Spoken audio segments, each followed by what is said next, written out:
Non mais sérieux, vous avez vu la liste des joueurs présélectionnés par Noah pour la finale de la Coupe Davis? Non mais entre nous, il a craqué le Noah ou quoi?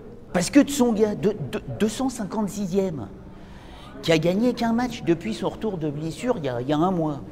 Le Pouille, tout, hein, blessé au fessier. Une victoire sur les 3 dernières semaines. Et Gasquet, le Rituchi, que tu sais jamais où il a mal. Mais ça t'ébranle la réflexion, ça te myopise la compréhension. Et Simon alors, le Gilou, le plus régulier des Bleus depuis mi-septembre. Et mon fils, le Montfisien, sur terre battue, épère, le Picasso du TIF. Il mérite pas. Sauf que quand on réfléchit bien, elle n'est pas si surprenante que ça, cette sélection. Parce que Noah, le classement, il s'en fout. Ce qu'il veut, le capitaine, c'est de l'expérimenter. Et va savoir si Père sera pas submergé par les émotions d'une première finale de Coupe Davis. Il veut aussi un esprit de groupe, une cohésion, une osmose. Et le Montfisien a la connexion difficile.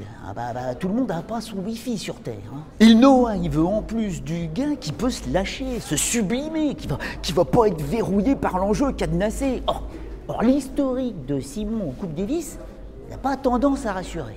Ce qui n'est pas le cas de Tsonga. Tsonga, en Coupe Davis, c'est quand même 21 simples gagnés sur 29 disputés, 9 sur 12 sur terre battue. Tsonga, c'est le soldat qui va se défoncer, quelle que soit la mission. Et celle-là, elle est plutôt gratinée.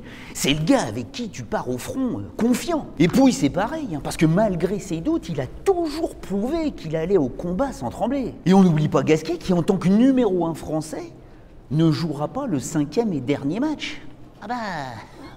Ça a tendance à te libérer le revers, ça. Surtout qu'il a déjà tapé Silic et Tchoric. Et il peut jouer aussi le double. Le double qui, ok, est formé normalement par Mahut et Herbert, la 9e paire mondiale, victorieux à Roland-Garros. Mais bon, c'est vrai qu'avec Noah, on sait jamais. Sans oublier Chardy, le 6e homme, hyper dangereux sur terre battue, le parfait soldat, la main sur la couture, et qui va se sacrifier aux entraînements. Mais Chardy, c'est la doublure idéale, c'est Silic, avec ses parpaings au service et en coup droit. En fait, à bien y regarder, il a pas du tout craqué le Noah.